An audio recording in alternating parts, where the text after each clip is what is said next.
Pay me, pay me, pay me my silver now.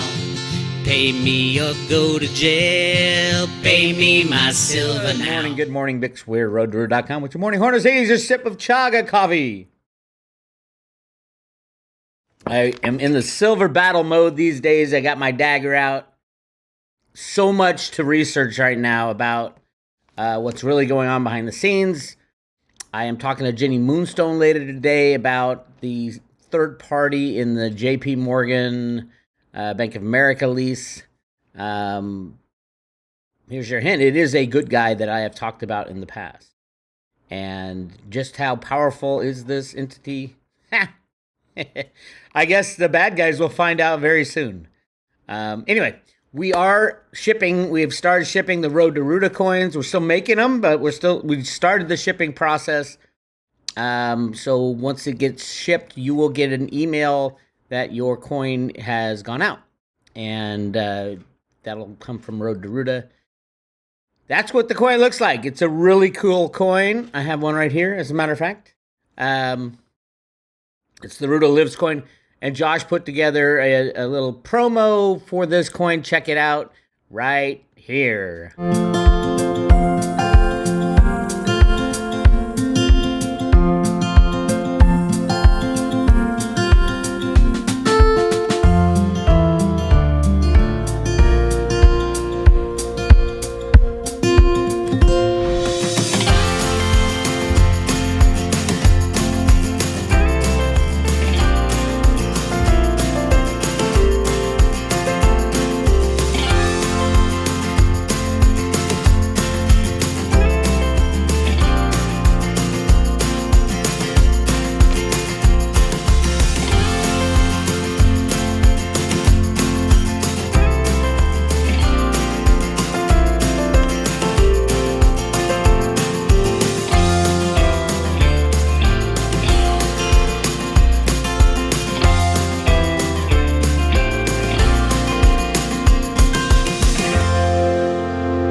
All right, that was the coin. It's really cool, huh?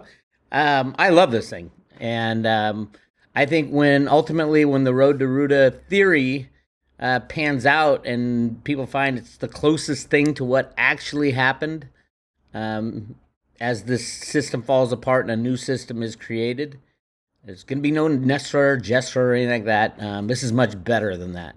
We go back to the Constitution. Oh my God, and there's no deciders. That's the beauty of the Road to Ruda theory. The Road to Ruda theory came from documents published by the Federal Reserve Bank of Boston. And yes, there are entities within the Federal Reserve, within the U.S. Federal Reserve, within the U.S. government that are working to take down the banking cabal, the bad guys, the deep state that have controlled our lives for so long. This came out on January 1st, 2007. And I've been working on this for a long time. And there are times when you pick up your silver dagger, and now's one of those times. Let's take a look at silver. Up 50 cents. I don't look at price anymore. Now's the time you can't look at price. Price means absolutely nothing. Nothing. If you can hang on to your silver in your own possession between now and the end of the year, you're gonna understand why it was so important not to panic when the price of silver went to minus $40, which it might. It could easily, that's a click of a mouse at the Exchange Stabilization Fund, the Fed, the U.S. Treasury. They decide what prices of everything is right now. It's all derivative trades. Gary Gensler is going to have a field day at the SEC when this all shakes out because the banks are to blame.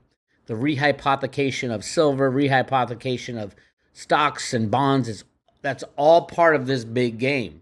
The big collapse is coming, and you have to have your assets in your own possession. I've been screaming this for over 10 years now. It's so important. And we saw what happened in Canada, but it didn't happen, ultimately. At the end of the day, they kind of gave up their attempt to nationalize everything. And why? Because the people started to scream. And when the United States finds out that how much they've been abused, how fake these markets are, it's not going to be pretty. So there's not going to be a Jerome Powell or a Klaus Schwab or a Janet Yellen or a Joe Biden or a Donald Trump. None of them are going to have any say in what the monetary system turns out to be in the future. The only thing that really will have a say is probably the Constitution. And the Constitution does not limit what citizens can do with their own choices of what they're going to use as money. It does say the United States will use gold and silver as money. But that's just the government and paying your taxes and things like that. It does not limit you on what you personally can use as money. That's where cryptos come in. Now, the regulators are going to want their say, and people will be screaming for regulation because that's what people do. Help me, Mr. Government, help me. I think that's when Bitcoin will shine. Litecoin will really shine as a means of exchange. Same with Bitcoin Cash. But ultimately, if you're going to fix your markets, your exchanges, you're going to need Veritasium. I think that's going to be the choice. I think it's set up, and hopefully you have some by now. Most people do not. Clearly, crypto people are clueless on this. Not all of them, but most of them are pretty clueless on what's about to happen. We invented this money, and they love their DeFi. DeFi was always a con game. First of all, it wouldn't be allowed by regulators. There's a reason banksters have regulation. There's a reason for regulation. It's just got to be honest regulation. We don't have honest regulation right now. And the reason is the fraud. And the reversal of DeFi is going to be very painful. We saw that with the Luna coin and the Terra coin, that drama that will play out on a much bigger scale when Tether goes down. And then all the DeFi starts to come into question. Liquidity pools are ridiculous. The whole concept. Nobody needs to borrow a crypto. So the liquidity pool is just a Ponzi. In my opinion, pretty much all the DeFi is a Ponzi. Not all of it, but all of it's going to come under the guise or the purview of the SEC's new superpower crypto regulator, Gary Gensler, who taught cryptocurrencies at MIT. Gary Gensler has a lot to answer for. His support of the Clinton campaign and what his role was in that, his support of the silver manipulation. Absolutely. He did it with the U.S. government. Who do you think was the head of the CFTC at the time that J.P. Morgan got busted for 7 years of silver price manipulation? It was Gary Gensler at the SEC. Anyway, that's where we're going. I don't know if they're going to put silver at minus $40 or plus $1 million. To me, it does not matter. It doesn't mean you have physical silver in your hand. How much silver can you buy at minus $40? Not much. Not much. You can buy COMEX contracts. And then can you take delivery? Probably not. And that's, oil was a good example for that. And remember, it's heads I win, tails you lose type of game with the stock market, the bond market. When the bankers lose, they have a fat finger type of flash crash. And the bankers lose, they erase trades, they reverse trades. That's the way our system works. And if the bankers go down, they bail themselves out. Until they don't. And right now, I don't see anybody in Congress who can agree on anything, much less the bailout of the banks. I think both Democrats and Republicans would not vote for another bailout. Now, mind you that the Federal Reserve has been bailing out the banks every night for the past couple of years. In the reverse repo market, it's almost at $2 trillion every night, meaning every single night the banks have to borrow $2 trillion in their reverse repo game. I know it's not exactly how it works, but if you turn that off, you turn off the reverse repos, would the banks implode? Absolutely. So by definition, if you bail them out at $2 trillion a night, it is required every single night, and that's why they can't stop it. And it keeps growing, by the way. So, yes, we will see the silver battle goes on. Get your physical, get your physical, get your physical. I don't know what the ultimate price of the low of silver will be. Right now, the commercials have pretty much gotten rid of almost every short they can, I think, right around here. Maybe one more little slam down. If it goes under 20, I don't think it will, but it might. That would be the final, and then they run it up. And the question is, do they short into the rise? That's what they have always done. And if they do it this time, will the good guys just destroy them with a click of a mouse on the good guy side? Remember, the good guys are in full power, and they have been for a long, long time. And I'll get into that with Jenny Moonstone on today's discussion for private road members. All right, crypto's getting slammed still, getting held down. The head below the water is the idea. The number one crypto to buy, in my opinion, is Theta Fuel, and T-Drop. And not necessarily true. T-Drop's got a long way to go to be fully utilized. NFTs are going to be regulated up the ass, shall we say, after the crash. But Theta, absolutely. That's at number 46. It was at number 9. It should be number 1 or 2 after the crash. I think at some point they'll just screw the organic type of growth and say, okay, Samsung will say it. Hey, we have to expand broadband. We are going to download the Theta Edge node on every single smart device we have, including phones and TVs and washing machines, and every single one of those devices will be mining T-Fuel. Wouldn't that be interesting? And I think some of the remote viewing ratings got that as the universal basic income. Wouldn't you like to sit there and have a Samsung device and it be making T-Fuel for you? And that's how, I mean, it's not that easy, but that is one of the possibilities. I think one of the likelihoods. And who else is in there? Sony. Sony is absolutely one of the big supporters of Theta, as well as Google. And why stop there? I think ultimately Apple, Netflix, anybody who needs the content delivery network will say, oh my God, it cut costs massively to dive into the Theta network, and it expands broadband, which solves one of the largest problems on the planet right now for every single government, is who's going to expand broadband, who has the money to do that on such a global scale.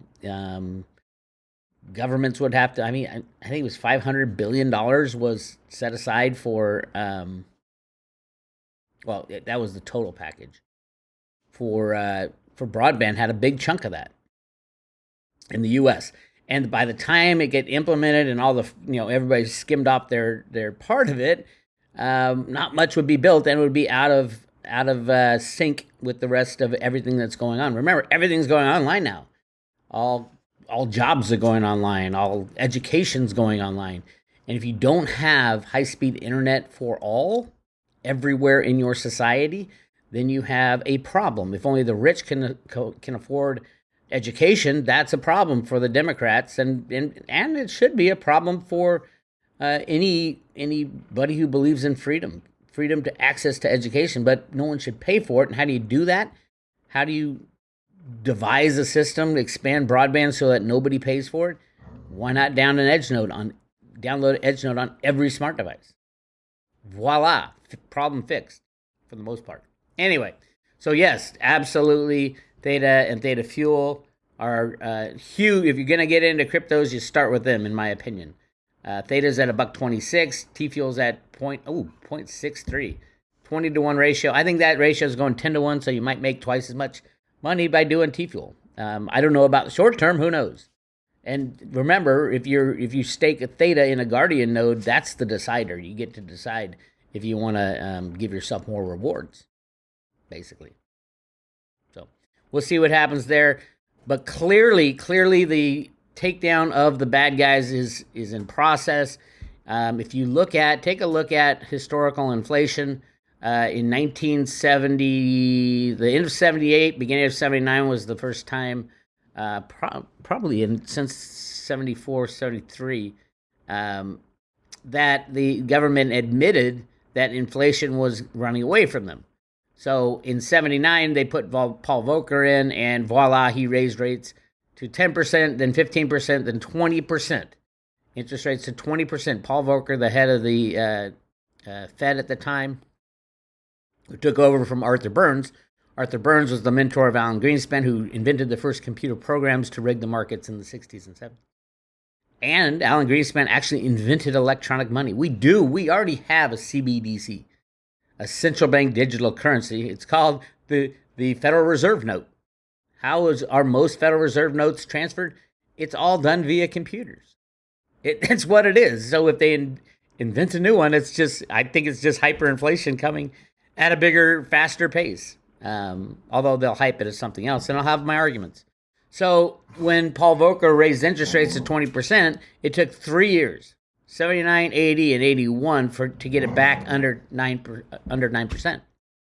Well, right now, we are going to hit a 9% print, I believe, on June 10th. Buddy, my dog's going crazy. June 10th. Because everything is skyrocketing this month. Last month, it was a brief respite. As you can tell right here, 2022. So we've gone since Biden got, remember, this is a battle between good guys and bad guys. The Biden administration's the bad guys. Since 2021, January, when Biden got in, it was at 1.4% and 1.7. It went to 5, to 6, to 7. And then 2022, it really started ramping up 7.5 to 7.9, 8.5. And then it dropped down to 8.3 briefly because of the year prior. This is annual. June, I think it's going to hit 9.0 and blow by it. Could be 9.5. And why do I say that? Because all the components that go into what the inflation rate is, for example, here's what has happened in the last, so we've gone from 4.2, this is gasoline, on May 1st, 4.2 to 4.6. So, I mean, you've got almost a 10% jump right there. And gasoline and gas products are the biggest. So keep an eye on that. It was a huge jump percentage-wise. It barely went up any. And then this will be the biggest percentage jump in gasoline. And diesel even just as big right here. So we are moving absolutely into hyperinflation mode.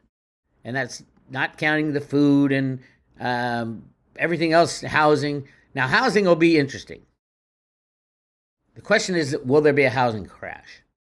And I do have historical information on that. Right now, there's rumblings. This is from Zero Hedges. The housing crash started, and they went out and interviewed the people in the know. A Dallas builder. Interest lists are shrinking or buyers are truly pausing.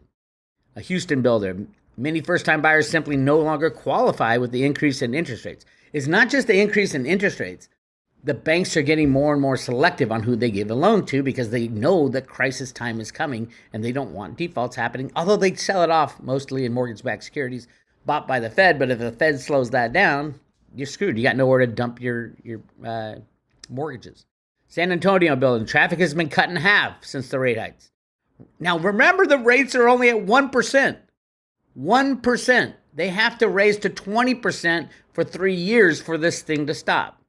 So we are in the middle of a crisis. And it goes on and on. And if you look at what happened, housing inflation back in 79, 80, here we go.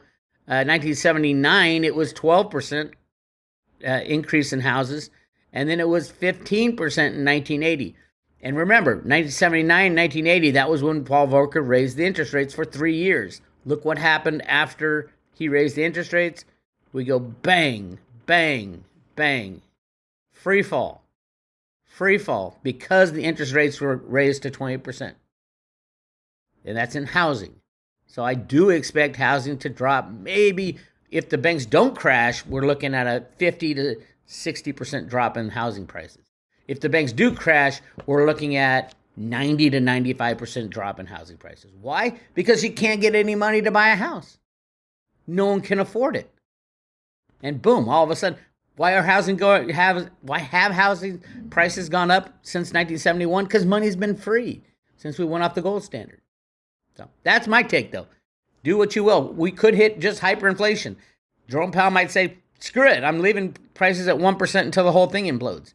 Then you could see your housing inflation hyperinflate into like 100%, 200%, 300% growth in the value of your house, but your purchasing power of the dollar is going to go to practically nothing until it all implodes. And that's the key. There's $2 quadrillion in derivatives that could go at any moment. And I'll be talking to Jenny about when that moment is again. Check out roadtoruler.com. We will be talking about the guys behind the scenes. Last week it was Behind the Silver Curtain, where the hidden giants lurk. I've got some more information I've found out, and we're going to be discussing that and pulling cards on it. And Jenny's been amazing at predicting this stuff. So keep that in mind. And don't forget, check out Josh's new video on the Silver Road to Ruta coin, go to roadtoruta.com if you want to join the private road, and we'll send you one of these babies. This is Bix Weir. I'll talk to you later.